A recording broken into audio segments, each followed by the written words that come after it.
নমস্কার নমস্কার নমস্কার নমস্কার নমস্কার নমস্কার নমস্কার নমস্কার নমস্কার আপনাদের সবাইকে সবাইকে সবাইকে নমস্কার জানাচ্ছে আপনাদের সৌমিত্র বসু। সবাইকে অজস্র শুভকামনা জানাচ্ছে, সবাইকে স্বাগত জানাচ্ছে আজকের এই শরণাগত অনুষ্ঠানে এবং সবাইকে শুভ সকাল জানাচ্ছে। শুভ সকাল, শুভ হোক, শুভ হোক, শুভ হোক, শুভ হোক, সবকিছু ভালো হোক, ভালো হোক, ভালো হোক। সকালবেলা এই কথাটা বলতে খুব ভালো লাগে, ভালো হোক, সবাইকার ভালো হোক। এবারে আজকের দিনটার কথা বলি। আজকে সত্যনারায়ণ ব্রত এবং মহারাষ্ট্রে শ্রী শ্রী দত্তাত্রেয় জয়ন্তী এবং শ্রী শ্রী দণ্ডপাণি ভৈরব দেবা আবির্ভাব। বেণী মাধবশীলের পঞ্জিকা অনুযায়ী আজকের দিনটার কথা বলি। আজকে 28শে অগ্রহায়ণ 1431, ইংরেজির 14ই ডিসেম্বর 2024, শনিবার। আজ চতুর্দশী।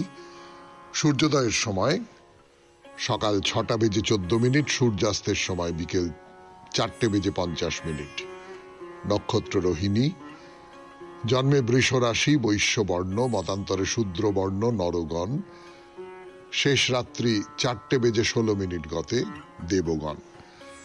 আমাদের হোয়াটসঅ্যাপে চিঠি পাঠাবার নাম্বার 9831922927। চিঠির গোড়ায় অতি অবশ্যই SG লিখতে হবে এবং সেই চিঠির বিষয় আগামী মঙ্গলবার সন্ধে 6টার মধ্যে যে চিঠি আপনাকে পৌঁছে দিতে হবে আমাদের দপ্তরে, আমাদের হোয়াটসঅ্যাপ নাম্বারে, তার বিষয় হলো ভালো থাকার উপায়। সে তো নিশ্চয়ই মনে আছে আপনাদের, ভালো থাকার উপায়। তো এবারে আজকের অনুষ্ঠান সম্পর্কে বলি। প্রথমে পুরাণ চিরন্তন। পুরাণ চিরন্তনে আমরা 64 কলা নিয়ে কথা বলছিলাম। তার মধ্যে সবে গান বাজনা এবং নাচ, গীত বাদ্য এবং নৃত্য, এই 3টি বিষয় নিয়ে কথা হয়েছে। আমরা চতুর্থ যে বিষয়টি নিয়ে কথা বলবো তার কথা বলে দিয়েছি, আলেখ্য অর্থাৎ ছবি, চিত্রকর্ম। সেই আলেখ্য নিয়ে কথা বলবো। পুরাণে আপনারা দেখেছেন, মহাকাব্যে প্রচুর প্রচুর প্রচুর ছবি আঁকার কথা বলা রয়েছে। ছবি আঁকা, এই যে 64 কলার মধ্যে একটা খুব সম্পন্ন কলা ছিল, তো তাই নিয়ে 2-4টে সামান্য কথা, সেগুলো শোনাবো আপনাদের। তারপরে চলে যাব স্বামী বিবেকানন্দের রচনা থেকে পাঠ, মায়া ও ঈশ্বর ধারণার ক্রমবিকাশ। স্বামীজির এই প্রবন্ধটি থেকে খানিকটা অংশ পড়ে শোনাবো আপনাদের। তারপর ঠাকুর শ্রী রামকৃষ্ণ পরমহংসদেবের কথামৃত থেকে পাঠ, স্বামী লোকেশ্বরানন্দের রচনা থেকে পাঠ, আপনাদের চিঠিপত্র এবং শেষে আজ শনিবার মহাপুরুষের কথা বলবো, মহারাজ প্রিয়দর্শী অশোকের কথা। 92.7 বিগ FM এ শরণাগত অনুষ্ঠান শুনছেন। আমি আছি আপনাদের সঙ্গে, আপনাদের সৌমিত্র বসু। পুরাণ চিরন্তন, আলেখ্য, ফিরে আসছি গানের পর। গানের পর এই 92.7 বিগ FM এ শরণাগত অনুষ্ঠানে 64 কলার মধ্যে একটি কলা আমরা যেভাবে সাজিয়েছি, চতুর্থ কলা, আলেখ্য, ছবি আঁকা, চিত্রকর্ম। অনেক সময় র আর ল মিশে যায় আমাদের পুরনো যে ভাষায়, সেখানে অনেক সময় র ল মিশে যায়। যদি সেইভাবে দেখি তাহলে এই আলেখ্যর লটাকে যদি র করে দিই তাহলে কি দাঁড়াচ্ছে? তাহলে কথাটা দাঁড়াচ্ছে আরেখ্য। আরেখ্য মানে যা রেখা দিয়ে সম্পন্ন হয়, যা রেখা দিয়ে তৈরি করতে হয়, সেইটাই হচ্ছে আরেখ্য বা আলেখ্য। তো এই যে চিত্রকর্ম, এই চিত্রকর্মের 6টি অঙ্গের কথা বলা হচ্ছে। আমাদের কামসূত্রের টিকাকার যশোধর, তিনি একটি শ্লোকে, সেই শ্লোকটা আমি মূল সংস্কৃতে বলছি না, তার বাংলা করে দেব। সেখানে বলা হচ্ছে যে রূপভেদ প্রমাণ, ভাব যোজনা, লাবণ্য যোজনা, সাদৃশ্য এবং বর্ণিকা ভঙ্গ, এই এদের ব্যাখ্যা করে বলবো। কিন্তু তার আগে একটা অন্য কথা বলি, সেটা হচ্ছে বিদেশি মত, মানে আধুনিক কালে যেভাবে দেখা হচ্ছে এই ছবিকে, এই ছবির মধ্যে কি কি থাকে। বলছেন যে ছবির মধ্যে রেখা থাকে, ছবির মধ্যে রং থাকে, ছবির মধ্যে কতগুলো আকার থাকে, কতগুলো আকার, সেটা মানুষ হতে পারে, মানুষের আকার, গাছের আকার, এরকম হতে পারে। ছবির মধ্যে তাদের সংস্থাপন থাকে, ইংরেজিতে যাকে বলে কম্পোজিশন। অর্থাৎ আমি গাছটাকে কেমন করে রাখলাম, তার নিচের বেদিটাকে কেমন করে রাখলাম, ওদিকে নদীটাকে কেমন করে রাখলাম, এটাকে যদি বলি কম্পোজিশন বা সহাবস্থান, অবস্থানগুলো কিরকম করে হবে সেটা নির্ধারণ করা থাকে। তার বাইরে যেটা থাকে সেটা হচ্ছে আলো, কেমন করে আলো এসে পড়ছে তার উপর, কেমন করে ছবিটা দৃষ্টিগ্রাহ্য হচ্ছে সেইটা, এবং বুনট, কিসের ওপর ছবিটা আঁকা হচ্ছে, তার যে টেক্সচার যাকে বলে, এইগুলো। অর্থাৎ সংস্কৃতে বা পুরাণে যেটা বলছিলাম আমরা, কামসূত্রের টিকাকার যশোধরের কথা অনুযায়ী, সেখানে যেটা হচ্ছে সেটা হলো যে চিত্রশিল্পের ভেতরের জায়গাটা বলা হচ্ছে, ভেতরের অংশটা বলা হচ্ছে, আর আমি বাইরের অংশটা বললাম, কি কি জিনিস দিয়ে একটা ছবি তৈরি হয়ে ওঠে। তো এবারে আবার ওই যে 6টা অঙ্গের কথা বলছেন যশোধর, সেই 6টা অঙ্গ নিয়ে একটা দুটো কথা বলি আপনাদের, কিন্তু বলবার আগে একটু গান শুনে নি। 92.7 বিগ এফএম-এ শরণাগত অনুষ্ঠানে তারপর আলেখ্যর যে 6টি অঙ্গ তাই নিয়ে একটা দুটো করে কথা। তাহলে এই যে 6টা অঙ্গের কথা বলছিলাম, তার মধ্যে প্রথমটা হচ্ছে রূপভঙ্গ। রূপভঙ্গ কি? রূপভঙ্গ বা রূপভেদ, যা কিছু বলুন না কেন, একটা ছবির মধ্যে মানব শরীর এবং প্রধানত সুখের বৈশিষ্ট্যগুলির সঙ্গে সুখের ভাবব্যঞ্জনা ফুটিয়ে তোলা। ছবির উদ্দেশ্য বিনোদন, ছবির উদ্দেশ্য মানুষের মনে একটা প্রসাদ গুণ জাগিয়ে তোলা, এবং তার জন্যে এই সুখের বৈশিষ্ট্যগুলো মানব শরীরের মধ্যে বা যা কিছুর মধ্যে সেইগুলোকে প্রকাশ করা। দ্বিতীয় হচ্ছে প্রমাণ। প্রমাণ হচ্ছে জীবন্ত এবং নির্জীব জগতের আকার পরিমাপ ঠিকভাবে চিত্রায়িত করা। অর্থাৎ গাছটা দেখে যেন আমার গাছের আকার বলে মনে হয়, মানুষকে দেখে যেন আমার মানুষের মতো মনে হয়, এই রকম। এই প্রসঙ্গে একটা কথা বলি, অনেক অনেক পরে, অনেক পরবর্তীকালে, অনেকটা পরিমাণে আধুনিক যুগে, আধুনিক শব্দটা তো সরে সরে যায়, অনেকটা পর্যন্ত আধুনিক যুগে যারা চিত্রী, যারা ছবি আঁকেন, তাদের মনে হলো যে না, মানুষকে হুবহু মানুষ হিসেবে দেখাবো না, গাছকে হুবহু গাছ হিসেবে দেখাবো না, তার অন্তরটাকে যদি আমি বার করতে চাই তাহলে বাইরের অবয়বটাকে আমি ভেঙে চুরে দেব, ভেঙে চুরে দিয়ে অন্য অন্য অন্য অন্য রকম চেহারা তৈরি করব, যার ভেতর দিয়ে মানুষের যে আবেগটা, শিল্পীর আবেগ এবং মানুষের আবেগ এবং সময়ের আবেগ, এই সমস্ত কিছু প্রকাশ পায়। তো সেটা অনেক আধুনিক কালের কথা। আমাদের যে পুরাণ চিরন্তনে প্রমাণ বলতে বোঝাচ্ছি যে একদম ঠিক ঠিক করে তার আকার পরিমাপ ঠিক করা। 3 নম্বর হচ্ছে ভাবযোজনা। ভাবযোজনা হলো ছবিতে জীবন্ত প্রাণীর যে শরীরের অবয়ব বা মুখের মধ্যে ফুটে ওঠা অনুভূতিগুলো রেখার মাধ্যমে পরিস্ফুট করা। লাবণ্য যোজনার মধ্যে, যাকে লাবণ্য বলে, অর্থাৎ ব্যঞ্জনের মধ্যে লবণ না দিলে, নুন না দিলে যেমন স্বাদ আসে না, তেমনি লাবণ্য হলো সেই ব্যঞ্জনা যা ছবির মধ্যে মুখ, শরীর এবং অন্যান্য অবয়বের মধ্যে ভাবের মাধ্যমে ফুটিয়ে তুলতে হয়। লাবণ্য, সেটা কি সৌন্দর্য? না, সৌন্দর্য নয়। খুব একটা কথা আছে না, কেঠো সুন্দর বা কেঠো সুন্দরী, কাট কাট মতন, ঠিক লাবণ্যটা নেই মুখের মধ্যে, এইরকম এটা হয়। আর সব ব্যাকরণ মেনে খুব সুন্দর, কিন্তু কোথাও একটা ওই নুনটা নেই, তার ফলে একটু বিস্বাদ লাগছে। এইটা আর কি। তো সাদৃশ্য হলো বাস্তব প্রাণী, অপ্রাণী, স্থাবর জঙ্গমের সঙ্গে ছবির যে বস্তু সেটা যেন একই রকম হয়। আর বর্ণিকা ভঙ্গ হলো নানান রঙের ব্যবহার, তুলির টান, নানান রকমের এই সমস্ত দিয়ে বৈচিত্র্য তৈরি করা। অর্থাৎ দেখতে দেখতে যেন একঘেয়ে না লাগে, আমার যেন নানান রকম মানে বৈচিত্র্য তৈরি হয় যেন আমার মনের মধ্যে। শুনলেন পুরাণ চিরন্তন আলেখ্য নিয়ে আরো কথা বলবো, কিন্তু আজকে তো আর নয়, আবার সোমবার 92.7 বিগ এফএম এ শরণাগত অনুষ্ঠানে এখন গানের পর স্বামী বিবেকানন্দের রচনা থেকে পাঠ। আমি আছি আপনাদের সঙ্গে, আপনাদের সৌমিত্র বসু। স্বামী বিবেকানন্দের রচনা থেকে পাঠ করে শোনাবো আমি আপনাদের সৌমিত্র বসু। শুনছেন শরণাগত 92.7 বিগ এফএম এ। বিবেকানন্দের রচনার নাম মায়া ও ঈশ্বর ধারণার ক্রমবিকাশ। অতএব যখন এইরূপ ধর্মের ভাব আসিল, তখন মানুষের মনে কিছু উচ্চতর অপেক্ষাকৃত অধিক নীতিসঙ্গত একটু ভাবের আভাস দেখা দিল। তখন তাহাদের ওই প্রাচীন দেবতাগণকে, চঞ্চল যুদ্ধমান মদ্যপায়ী গোমাংসভুক দেবগণকে, যাহাদের পোড়া মাংসের গন্ধ এবং তীব্র সুরার আহুতিতেই পরম আনন্দ হইত, কেমন সামঞ্জস্যহীন ঠেকিতে লাগিল। দৃষ্টান্তস্বরূপ বেদে বর্ণিত আছে যে কখনো কখনো ইন্দ্র হয়তো এত মদ্যপান করিয়াছেন যে তিনি মাটিতে পড়িয়া অস্পষ্টভাবে বকিতে আরম্ভ করিলেন। এরূপ দেবতাকে সহ্য করা আর লোকের পক্ষে সম্ভব হইল না।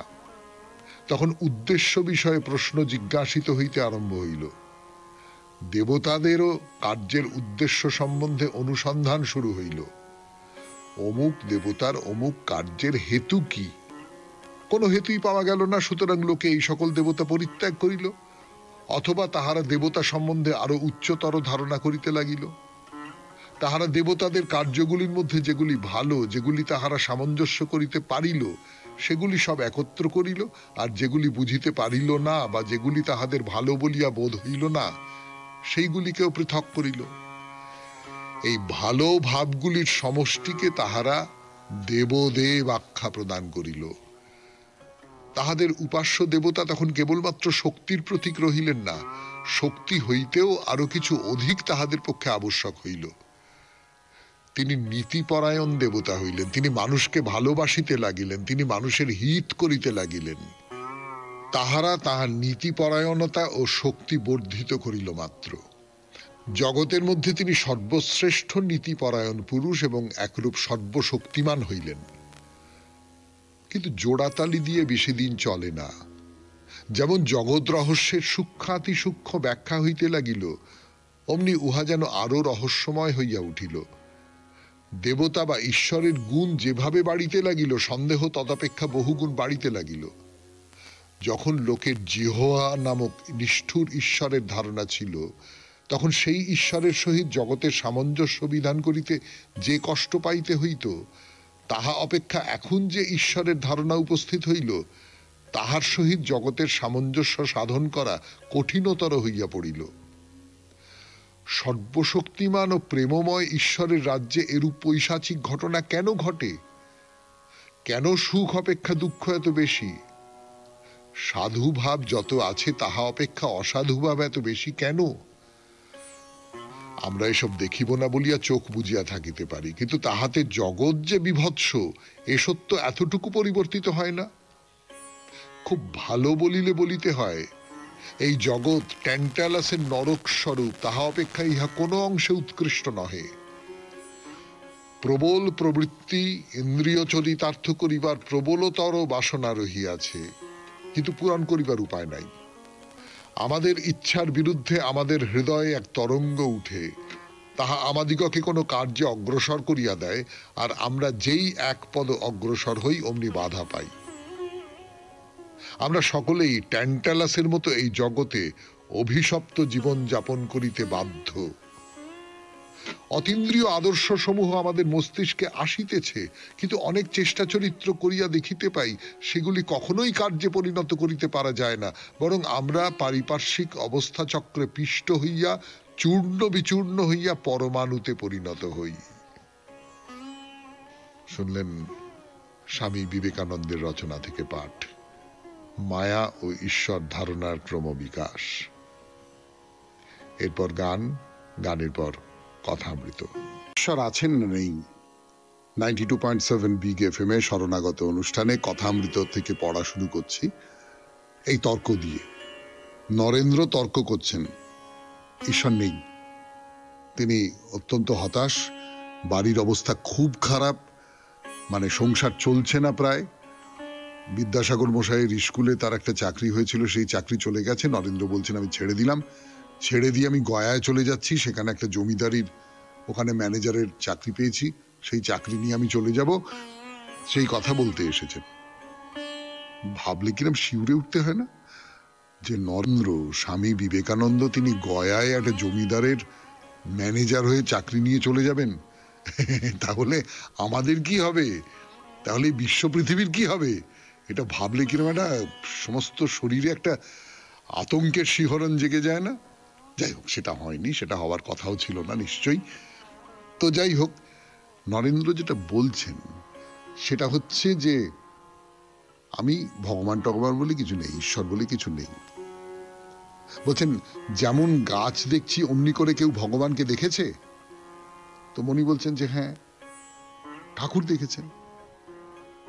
সে তো মনের ভুল হতে পারে। মনি তখন কি বলছেন? বলছেন যে যে অবস্থায় যা দেখে সেই অবস্থায় তা তার পক্ষে রিয়ালিটি বা সত্য। যতক্ষণ স্বপ্ন দেখছো, একটা বাগানে গিয়েছো, ততক্ষণ বাগানটি তোমার পক্ষে রিয়ালিটি। কিন্তু তোমার অবস্থা বদলালে, যেমন জাগরণ অবস্থা, তোমার ওটা ভুল বলে মনে হতে পারে। যে অবস্থায় ঈশ্বর দর্শন করা যায় সে অবস্থা হলে তখন রিয়ালিটি বা সত্য বোধ হবে। রিয়ালিটি অর্থাৎ এমনটা তো হতে পারে, আপনি হঠাৎ জানতে পারলেন যে এই যে আপনি এতদিন ধরে বেঁচে রইলেন, এত সব কিছু করলেন, এই সমস্তটা আসলে আপনি স্বপ্ন দেখছিলেন। হতে পারে তো, অসম্ভব কিছু নয়। তখন আপনার এই এতদিনের যে দেখা জানা, যা কিছুকে আপনি বিশ্বাস করেছেন, সেই সমস্ত কিছু ফুরুত করে মিথ্যে হয়ে যাবে। কাজেই কোনটা বাস্তব আর কোনটা বাস্তব নয়, স্বপ্ন, বাস্তব আর স্বপ্নের মধ্যে তফাৎ করা, এইটা সত্যি সত্যি খুব মুশকিল। কিন্তু নরেন্দ্র কি বলছেন? নরেন্দ্র বলছেন আমি ট্রুথ চাই, ট্রুথ, সত্য। সত্যটা কি? বাস্তব, অবাস্তব, যেটা বাস্তব বলে মনে হচ্ছে সেটা আসলে অবাস্তব, স্বপ্ন, এই সমস্ত না। আমি সত্যিকারের এই সব কিছুর একেবারে নির্যাস যে সত্য, সেই সত্যটাকে আমি চাই। সেদিন পরমহংস মহাশয়ের সঙ্গেই খুব তর্ক করলাম। কি হয়েছিল মনি জিজ্ঞেস করছেন। উনি আমায় বলছিলেন আমাকে কেউ কেউ ঈশ্বর বলে। তা আমি বললাম হাজার লোকে ঈশ্বর বলুক, আমার যতক্ষণ সত্য বলে না বোধ হয় ততক্ষণ বলবো না। ঠিক ঠিক, আমার ভেতরে তো ওই সত্যের বোধটা তৈরি হতে পারে। সেই সত্যের বোধটা কিসে তৈরি হবে? আমি বিশ্বাস করি আপনি ঈশ্বর। এই বিশ্বাসটা গড়ে ওঠার পেছনে কতগুলো কারণ থাকতে হবে, কতগুলো ধাপ থাকতে হবে। পড়ছি কথামৃত থেকে আর বলছি নিজের মতন করে আবোল তাবোল কথা। 92.7 বিগ এফএম এ শরণাগত অনুষ্ঠানে ফিরে আসছি গানের পর আবার নরেন্দ্রর কথা, যে যতক্ষণ না পর্যন্ত আমার সত্য বলে মনে হবে ততক্ষণ পর্যন্ত আমি তা সত্য বলে মনে করতে পারবো না বা সেই কথা বলতে পারবো না। তখন ঠাকুর বলছেন যে অনেকে যা বলবে তাই তো সত্য, তাই তো ধর্ম। আমি বললাম নিজে ঠিক না বুঝলে অন্যের কথা শুনবো না। আমার নিজের ধারণা ঠাকুর খানিকটা পরখ করবার জন্য, খানিকটা ওই একটা খুব লৌকিক কথা আছে তুইয়ে দেওয়া, তুইয়ে দেওয়ার জন্য নরেনকে এই কথা বলছেন যে অনেক লোক যা বলে তাই তো সত্য, তাই তো ধর্ম। এইটা ঠাকুর খুব বিশ্বাস করেন বলে আমার নিজের মনে হয় না। কারণ সত্যি সত্যি অনেক লোক যা বলে সেইটাকেই সত্য বলে মানতে হবে, এইটা আমরা আমাদের যে অভিজ্ঞতার জগৎ, সেই অভিজ্ঞতার জগৎ একে সমর্থন করে না, সোজা কথা। তো নরেন বলছেন যে না, নিজে ঠিক না বুঝলে অন্য লোকের কথা শুনবো না। তো তার উত্তরে মনি কিছু বার্কলের কথা বলছেন। তোমার ভাব কোপার্নিকাস বার্কলে এদের মতন। জগতের লোক বলছে সূর্য চলছে, কোপার্নিকাস তা শুনলো না। জগতের লোক বলছে এক্সটার্নাল ওয়ার্ল্ড আছে, বার্কলে তা শুনলো না। তাই লুইস বলছেন why was not Berkeley a philosophical Copernicus? অর্থাৎ বার্কলে বলছেন যে না, লোকে যেটা বলছে সেটা আমি শুনবো না, আমি নিজে যাচাই করে দেখে নেব এই নিয়ে কথাবার্তা হচ্ছে। তো মণি বলছেন যে তুমি বলছো সামনে গাছের মতন কেউ কি দেখেছে? তা ঈশ্বর মানুষ হয়ে যদি এসে বলেন আমি ঈশ্বর, তাহলে কি তুমি বিশ্বাস করবে? বলে ল্যাজারাসের গল্প বলছেন যে ল্যাজারাস পরলোকে গিয়ে আব্রাহামকে বলল যে আমি আত্মীয় বন্ধুদের বলে আসি সত্যি পরলোক আর নরক আছে। তা আব্রাহাম বললেন তুমি গিয়ে বললে তারা বিশ্বাস করবে? তারা তো বলবে কি একটা জোর চোরে সেই সমস্ত কথা বলছে। অবতারেরা তো তাই বলেন। তো আমরা তো মনে করি যে না না না, ও একটা জোচ্চোর, ও মিথ্যে কথা বলছে, ও বানিয়ে বানিয়ে সমস্ত কথা বলছে, আমরা বলি তো। তাহলে এই তাহলে দিয়েই শেষ হোক আজকের কথামৃত পাঠ। 92.7 বিগ এফএম এ শরণাগত অনুষ্ঠান শুনছেন। নন্দজি কিভাবে দেখছেন ন্যায় ও অন্যায়কে? ন্যায় অন্যায়ের সংশয়ে আমরা অনবরত দুলে থাকি। দেখা যাক এই মানুষটি তিনি কি বলেন। আমরা এক আপেক্ষিক জগতে বাস করি যেখানে কোনটি ন্যায় এবং কোনটি অন্যায় তা নির্ণয় করা কঠিন। এক অবস্থায় যা ন্যায় অন্য আর এক অবস্থায় তা নাও হতে পারে। ডাক্তার যখন অস্ত্রোপচার করেন তখন রোগীর রক্তপাত হয়, সেটা স্বাভাবিক ও ন্যায়। কিন্তু অন্য ব্যক্তি যদি ওই রক্তপাত ঘটান তাহলে তা অপরাধ বলেই গণ্য হবে। উদ্দেশ্য দেখেই সাধারণত ন্যায় অন্যায়ের বিচার করতে হয়, কিন্তু উদ্দেশ্যই একমাত্র বিচার্য নয়, এই প্রশ্নের অন্যান্য দিকগুলির কথাও মনে রাখতে হয়। একটি প্রাচীন প্রবাদ আছে, নরকের পথ সদিচ্ছায় আবৃত। এটা একটা গুরুত্বপূর্ণ সতর্ক বাণী। উদাহরণস্বরূপ প্রশ্ন করা যেতে পারে, অন্যকে সাহায্য করার জন্য চুরি করা কি ঠিক? অর্থাৎ উদ্দেশ্য ভালো হলেও খারাপ উপায় অবলম্বন কি সমর্থনযোগ্য? এটি বহু বিতর্কিত প্রশ্ন এবং এই প্রশ্নে মতৈক্য হওয়া একরকম প্রায় অসম্ভব। অনেকে জোরের সঙ্গে বলবেন উদ্দেশ্যের মতো উপায়টিও সমান গুরুত্বপূর্ণ, কারণ উপায় ভালো না হলে উদ্দেশ্য যত মহৎই হোক না কেন আখেরে ফল ভালো হয় না, হতে পারে না। সত্যি বলতে কি ন্যায় অন্যায় নিরূপণের জন্য সর্বজনগ্রাহ্য কোনো ছক বা নিয়ম নেই। এক এক মানুষের কাছে এর এক এক মাপকাঠি, ভিন্ন ভিন্ন পরিস্থিতিতে এর ভিন্ন ভিন্ন মানদণ্ড। তাহলে কি বলতে হবে ন্যায় অন্যায়ের প্রশ্নে ব্যক্তি ও পরিস্থিতি নিরপেক্ষ কোনো চূড়ান্ত কোষ্ঠীপাথর নেই? সম্ভবত নেই। আর যদি থাকেও কেউ তার বর্ণনা দিতে পারে না। সে চেষ্টা যিনিই করবেন, বর্ণনা তার ব্যক্তিগত পছন্দ অপছন্দ, শিক্ষা, চালচলন এবং পরিমণ্ডলের দ্বারা প্রভাবিত হবেই। সাধু সন্তদের বিচারধারা তাদের পক্ষে ঠিকই আছে, কিন্তু জনসাধারণের ক্ষেত্রে তা প্রযোজ্য নয়। সাধারণ মানুষ সততার সঙ্গে কাজকর্ম করলে তাকে সৎ বলা হয়, কিন্তু একজন মহাত্মা ওইখানেই থেমে যাবেন না, তিনি বাক্যে এবং চিন্তাতেও সৎ হওয়ার চেষ্টা করবেন।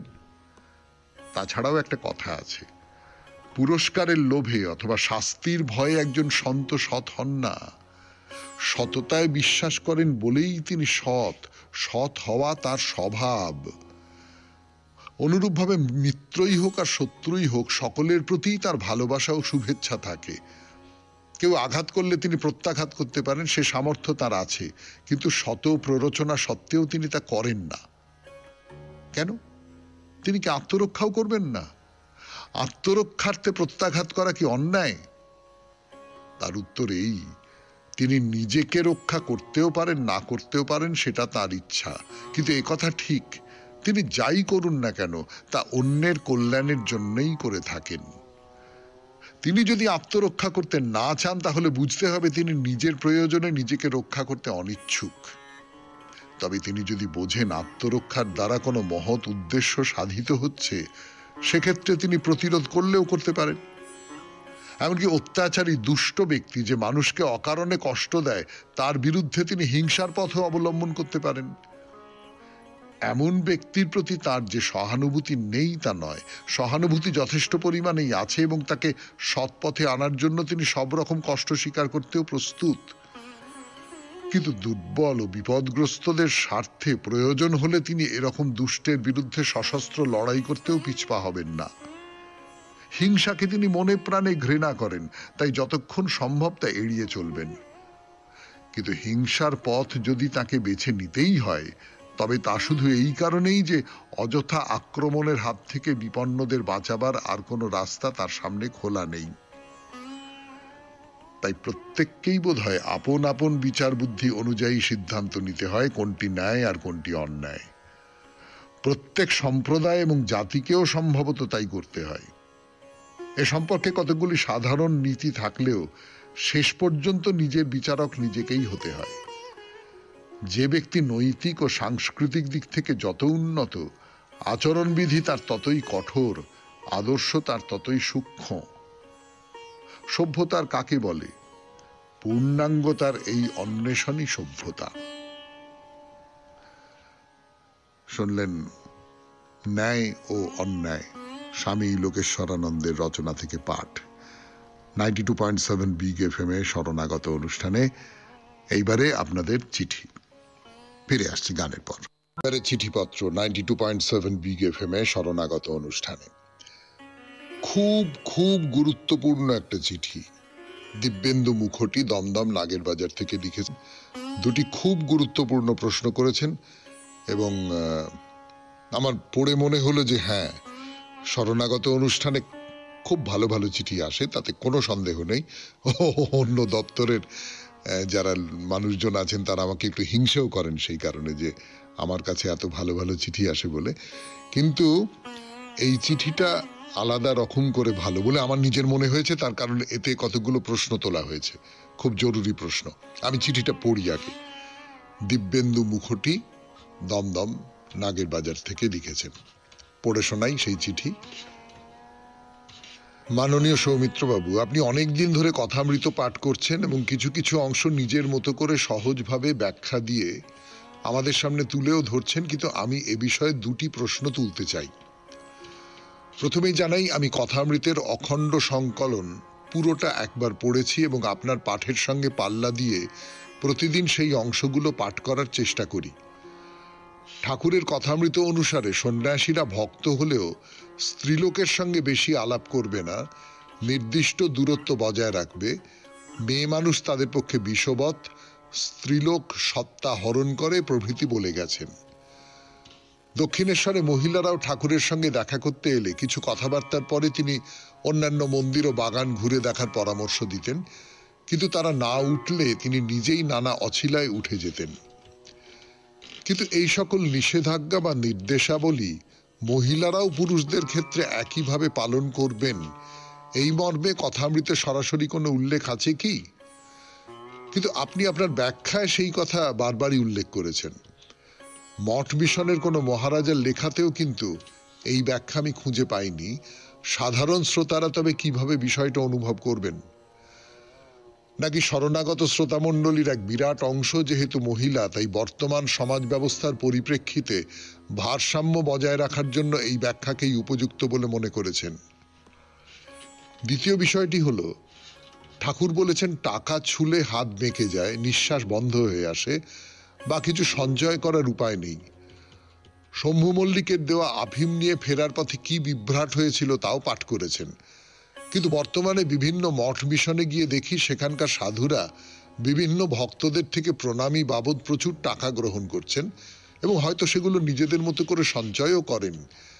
কিন্তু দক্ষিণেশ্বরেও অনেক ভক্তরা প্রতিদিন যেতেন এবং ঠাকুরকে প্রণামও করতেন, কিন্তু প্রণামী দেওয়ার চল ছিল কি? কথামৃতে কিন্তু কোনো উল্লেখ নেই।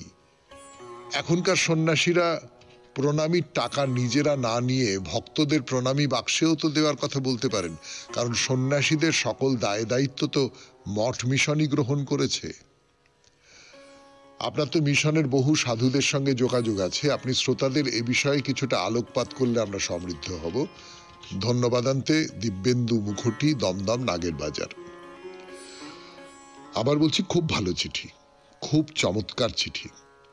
এবং আপনার এই চিঠিটা নিয়ে আমি মিশনের একজন মহারাজ, প্রবীণ মানুষ এবং খুবই উচ্চ পদে আসেন, খুবই উচ্চ পদ, আমি তার নাম বলবো না বা কোন পদে আছেন, কোথায় আছেন, কি আছেন বলবো না, কিন্তু তার কাছে আমি গিয়েছিলাম।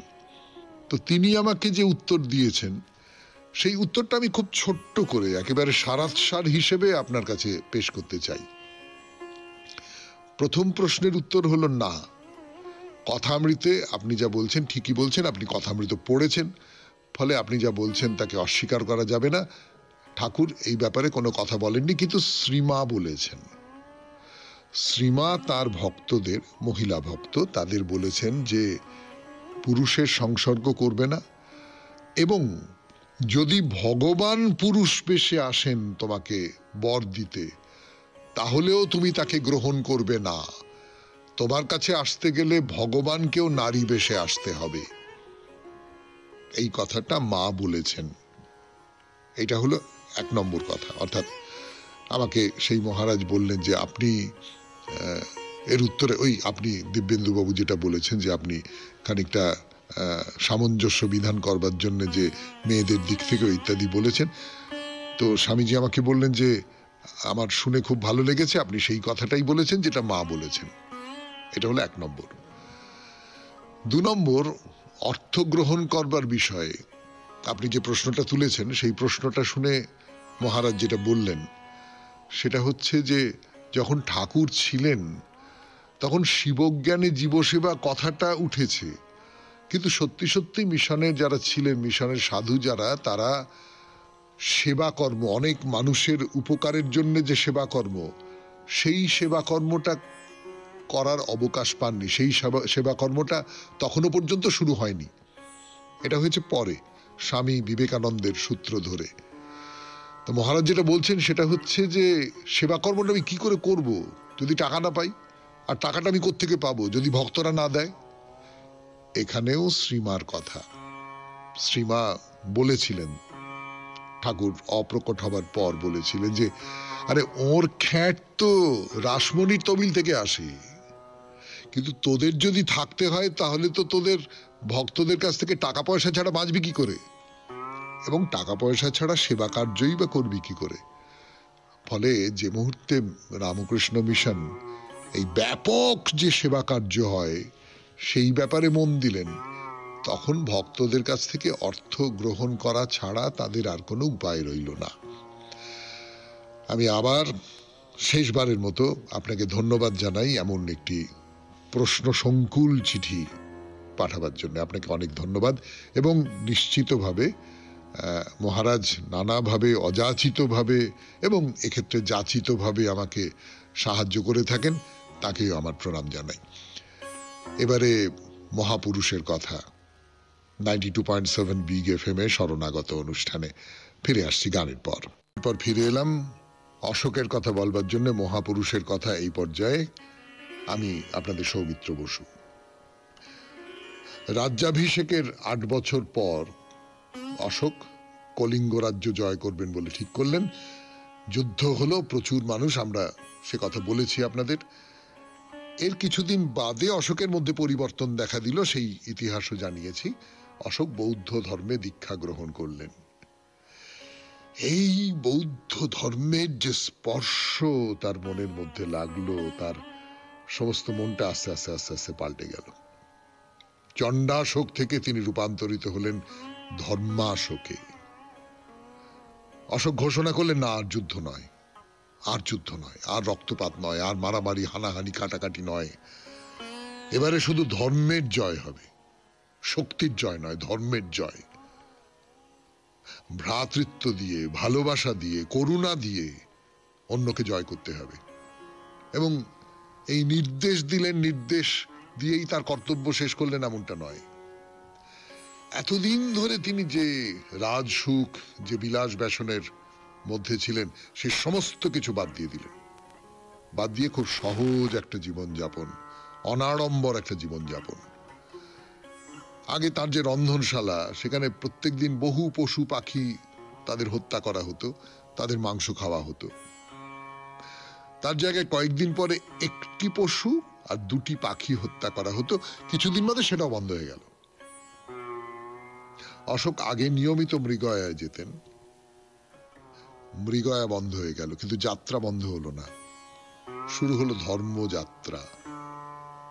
ধর্মযাত্রা দেশের নানান প্রান্তে ঘুরে বেড়াতেন, প্রচুর দান করতেন। ব্রাহ্মণ, বৌদ্ধ সন্ন্যাসী, বৃদ্ধ অশক্ত মানুষ, দরিদ্র মানুষ, তাদের মধ্যে দান করতেন।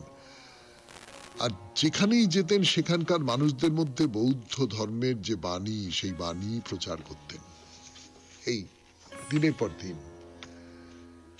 তার কর্মচারীদের মধ্যে কিছু মানুষকে নির্বাচন করেছিলেন যারা ঘুরে ঘুরে এই ধর্মের বাণী ছড়িয়ে দিত মানুষের মধ্যে। সমস্ত প্রতিবেশী দেশের রাজাদের কাছে দূত পাঠিয়ে বলেছিলেন যে আমি আপনাদের সঙ্গে মৈত্রী প্রেমের বন্ধনে আবদ্ধ হতে চাই, আপনারা নির্ভয়ে নিজের নিজের দেশ শাসন করুন।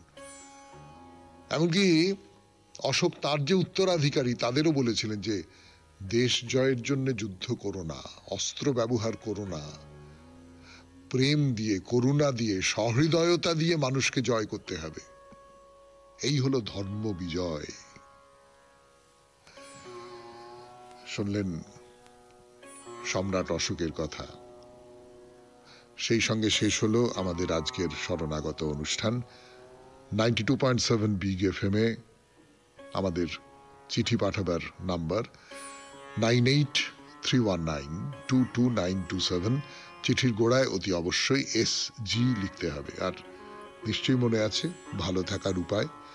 250 শব্দের মধ্যে ভালো থাকার উপায় নিয়ে আপনার যে চিঠি, মতামত আমাদের দপ্তরে পাঠিয়ে দিন। মঙ্গলবার সন্ধে 6টার ভেতর যেন সেই চিঠি আমাদের দপ্তরে চলে আসে। তাহলে বিদায়। খুব ভালো থাকবেন, আনন্দে থাকবেন। নমস্কার। এরপর ফিরে এলাম 92.7 বিগ FM এ শরণাগত অনুষ্ঠানে। অশোকের আগে যারা রাজা ছিলেন তাদের কথা বলছিলাম। তো চন্দ্রগুপ্তের কথা বলেছি, চন্দ্রগুপ্ত মৌর্য। তারপরে সিংহাসনে বসেন বিন্দুসার। তিনিও খুব বীর এবং সুশাসক ছিলেন, শত্রু হন্তা ছিলেন। বিন্দুসারের মৃত্যুর পর তার ছেলেদের মধ্যে সিংহাসনের অধিকার নিয়ে বিবাদ শুরু হয়ে গেল। বিন্দুসারের বড় ছেলে সুসীম, এই সুসীম খুব উদ্ধত, খুব বিলাসী একজন মানুষ ছিলেন। তাকে হত্যা করে, নিজের ভাইকে হত্যা করে অশোক সিংহাসন দখল করলেন। মানে এরকম একটা কথা বলা হয়, এর পক্ষে কোনো প্রমাণ পাওয়া যায় না। কিন্তু এইটা ঘটনা যে অশোক 4 বছর পরে তার রাজ্যাভিষেক হয়েছিল। 4 বছর পরে, তার পিতার মৃত্যুর 4 বছর পরে তিনি সিংহাসনে বসেছিলেন। তো অশোকের পরের ভাইয়ের নাম ছিল তিস্য। তিস্য খুব অত্যাচারী ছিল এবং খুব বিলাসী ছিল। অশোক এইটা বুঝতে পারলেন যে তিনি এই যে ভাইকে হত্যা করে সিংহাসনে বসেছেন, এইটা রাজ্যের অনেকেই তার উপর খুব ক্ষুব্ধ। তিস্য খুব বিলাসী, খুব অত্যাচারী এবং খুব নানান রকম ভাবে সে তো অশোকের উপর চাপ তৈরি করছে। তিস্যকে যদি আমি মেরে ফেলি তাহলে কিন্তু বিদ্রোহ দেখা দিতে পারে, কারণ ভাই ভাইকে হত্যা করছে, এইটা লোকে মেনে নিতে পারে না। তো তিস্যকে তিনি ডাকলেন, ডেকে বললেন যে শোনো, তোমাকে আমি তক্ষশিলার শাসনকর্তা করে পাঠিয়ে দিচ্ছি বলে তিস্যকে রাজধানী থেকে দূরে পাঠিয়ে দিলেন। অশোকের সবচেয়ে ছোট ভাই যে, তার নাম ছিল বিতাশোক। এই বিতাশোক খুব অন্য রকমের ছেলে ছিল, মানে একেবারে ছোটবেলা থেকে এই রাজার ছেলে, সে তো রাজার ঐশ্বর্য ভোগ করবে, সে ক্ষমতার দর্প থাকবে, তার যেমন অন্য ভাইয়েদের মধ্যে রয়েছে, ওর এসব ব্যাপারে কিছু ছিল না। তো বিতাশোক দেখলো যে সিংহাসনের অধিকার নিয়ে ভাইয়েরা নিজেদের মধ্যে ঝগড়া মারামারি এই সমস্ত করছে। সে না, আমি এই সংসারে আর থাকবো না। সে সংসার ত্যাগ করে মুক্তির আশায় বেরিয়ে পড়লো। এক বৌদ্ধ সন্ন্যাসী গিরিদত্ত, তার কাছে দীক্ষা নিয়ে বৌদ্ধ সংঘে গিয়ে তিনি ভিক্ষু হয়ে গেলেন। তো মেগাস্থেনিসের বিবরণ থেকে জানতে পারা যায় কলিঙ্গ একটা স্বাধীন শক্তিশালী রাজ্য ছিল, বিরাট বড় রাজ্য এবং অসম্ভব শক্তিশালী একটি সেনাবাহিনী। 60,000 পদাতিক ছিল, 1,000 অশ্বারোহী, 700 হাতি। তো রাজা চন্দ্রগুপ্ত বা বিন্দুসার কেউ কলিঙ্গ রাজ্য জয় করবার ব্যাপারে খুব উৎসাহী ছিলেন না। অশোক সিংহাসনে বসার প্রথম কয়েক বছরের মধ্যে ভয়ঙ্কর হয়ে উঠলেন আর কি, নিজের আধিপত্য প্রতিষ্ঠা করবার জন্য। যারা তার আনুগত্য স্বীকার করবে না তিনি নির্মম ভাবে হত্যা করলেন। এই জন্য লোকে তাকে চণ্ডাশোক বলতো, চণ্ডাশোক। শুনছেন অশোকের কথা, চণ্ডাশোকের কথা বলছি এখন, পরে চলে যাব আস্তে আস্তে প্রিয়দর্শী অশোকের দিকে। 92.7 বিগ এফএম এ শরণাগত।